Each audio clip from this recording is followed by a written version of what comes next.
Lives of our Saints. This coming Tuesday, our church celebrates the feast of Saint Polychronius. The following are some thoughts on his life and works.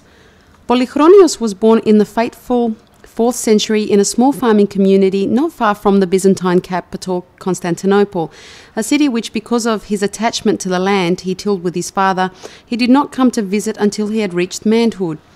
His entire early life and youth were spent on his father's farm, and he had no wish but to work the soil and be at peace with the world.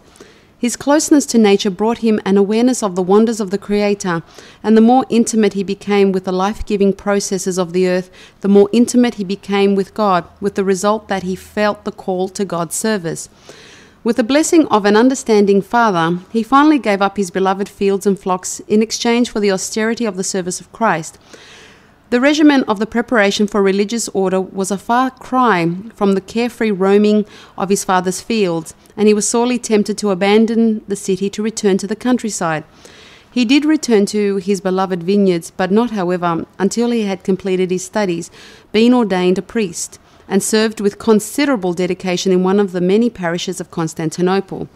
He considered it his finest hour when he returned to his village, armed with ecclesiastical honours and enough money from a benefactor to build a small church so sorely needed by the rural faithful.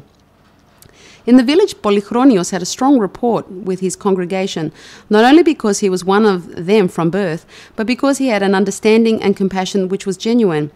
His sermons were not of the fire and brimstone variety, but concerned themselves with the relation of God and nature to man, particularly the man who tilled the soil, raised the flocks, and tended the vineyards.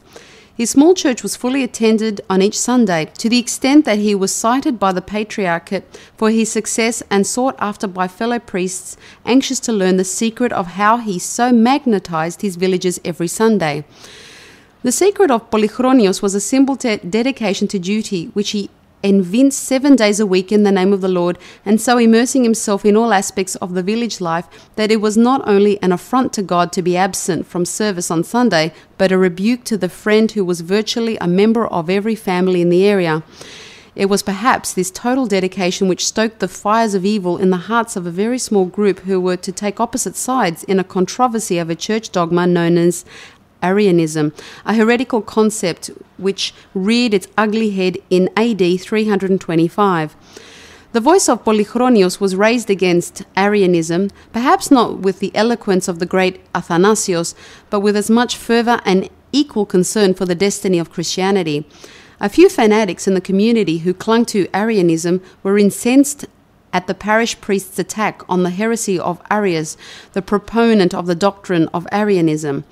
Even after Father Polychronius' return from the historic Council of Nicaea to announce that Arianism had been discredited, the few die-hard Arians refused to see the truth, and day by day, as they saw the heresy being stamped out by Polychronius, their frustration turned to rage and culminated in an outrage that still defies understanding.